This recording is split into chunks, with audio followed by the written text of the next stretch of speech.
Hello, my friends. I'm Sheila Pearl, the Love Doctor.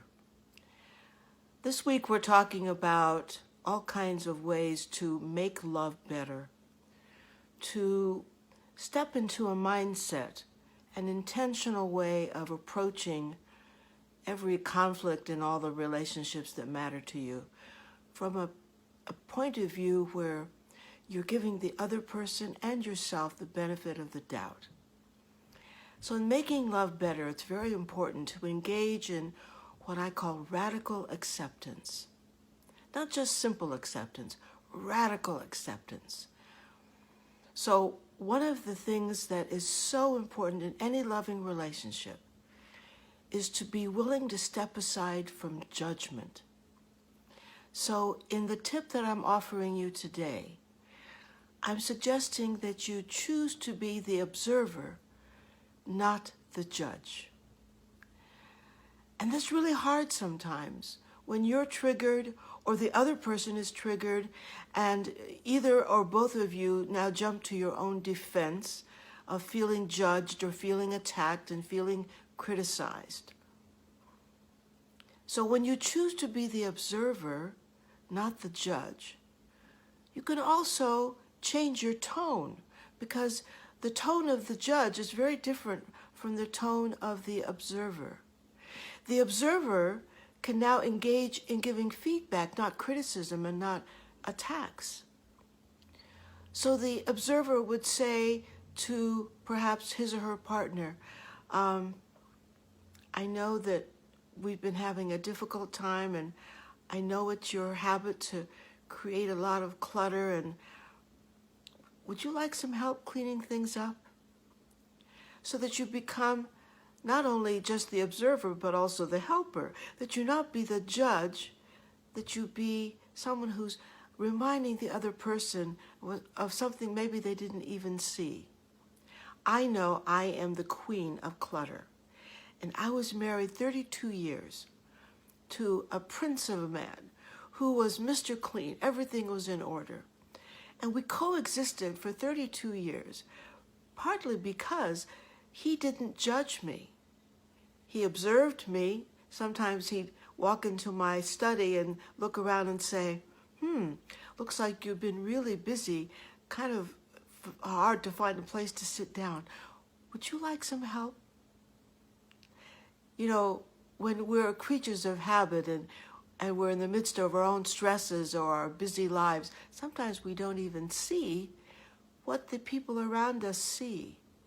So if we could accept receiving feedback, if the other people around us become the observer, not the judge, it's easier to receive that feedback of something that you didn't even see.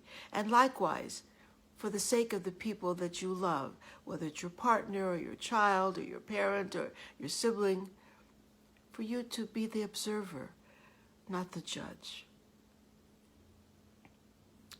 So how would that change things for you? It's often said, and it's my observation, that judgment and love do not and cannot coexist, because at the moment you are in that place of judgment, now the loving connection is seriously challenged. The loving connection that comes from feeling safe and accepted and loved and respected. And when either of us on either side of the conversation, the relationship, steps into judgment, now that feeling of safety has dissolved. So when judgment steps in, love takes a vacation. So if you're the observer in any conflict, you're opening up the challenge for greater channels, for greater understanding, first of all. And isn't that really what you deeply want? We've talked about this all week in terms of seeking ways to have sweeter, more intimate connections, where you seek to understand and you seek to come together and you seek to see things from the other person's point of view, and you seek to be curious. So the whole idea of being the observer is about taking that step back, of not stepping towards the other person from a place of judgment or attack or criticism, but taking a step back and saying, isn't that interesting? I wonder what that's about. So that you, as the observer, have a conversation with yourself, even about what might have been a judgment that you were ready to step into.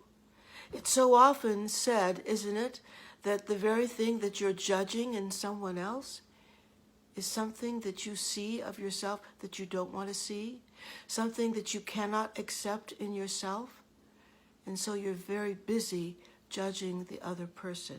What if, by choosing to be the observer, you could also become more aware of who you are in that conflict, in that possible judgment that you were ready to make of the other person?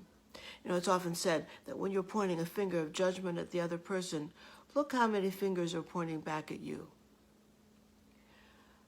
So when you choose to step aside from judgment, you're choosing to give your relationship the edge, to give it the benefit of the doubt, to give it the benefit of pausing, taking a step back, choosing not to be the judge, choosing not to criticize, choosing not to attack. Because isn't that what all criticism and attack is all about? Isn't criticism and judgment, or criticism and attack, a judgment? So I challenge you and I invite you to practice this week being the observer. Notice the difference that it makes in the conversations that you have. Notice the difference that it makes in your own feeling of empowerment of yourself and the other person. Notice what happens when you become the observer and how much more of yourself you're able to acknowledge may be part of the judgment that you're stepping aside from. So I hope this tip is helpful today.